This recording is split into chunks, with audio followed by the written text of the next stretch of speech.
জয় মা রক্ষাকালী। এই মা আজও জীবন্ত। শত শত ভক্তের মনোবাসনা তিনি পূর্ণ করেন কয়েক ঘন্টার মধ্যেই। হ্যাঁ, অবশ্যই এটি ঠিক কথা।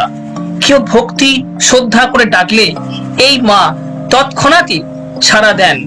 খুবই জাগ্রত এই মা রক্ষাকালী।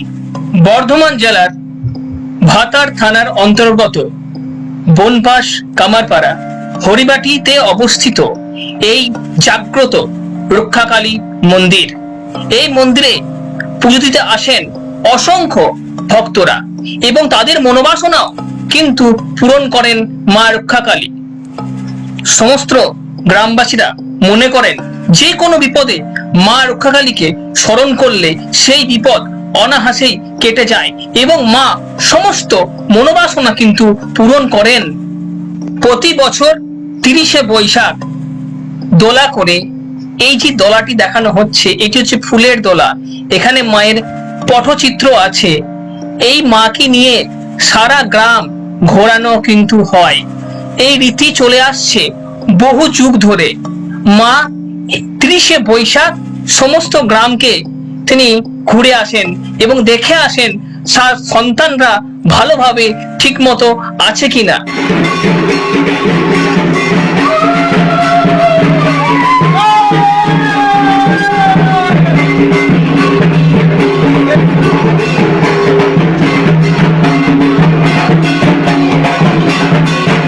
মাকে ফুলের দোলায় গোটা গ্রাম ঘোরাবার পর মাকে নিয়ে আসা হয় মায়ের নিজ মন্দিরে।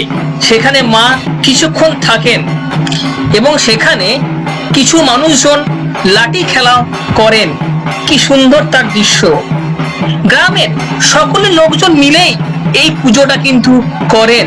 খুব জাগ্রত এই মা। মাকে যদি কেউ ভক্তি ভরে ডাকেন, আকুল কণ্ঠে মাকে প্রার্থনা করেন, মা কিন্তু অবশ্যই শোনেন। এরপরে আসে 31শে বৈশাখ। 31শে বৈশাখী মায়ের পুজোর দিন। এই দিনে মায়ের বাৎসরিক পূজা অনুষ্ঠিত হয় এই মন্দিরে। এই মন্দিরটি ফাঁকা থাকার কারণ এর বিশাল আছে রহস্য। এই রহস্যটি যদি জানতে চান আমাদের কমেন্ট বক্সে জানান। অবশ্যই এই যে মায়ের ফাঁকা মন্দির থাকার কারণটি আমি কিন্তু আপনাদের ব্যাখ্যা করব।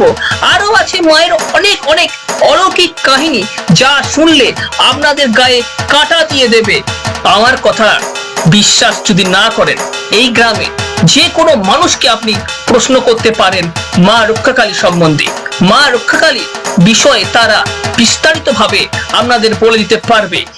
মা রক্ষাকালীর কৃপা অনেক জনাই কিন্তু পেয়েছেন এবং মা রক্ষাকালীকে তারা কিন্তু অনুভব করতে পেরেছেন।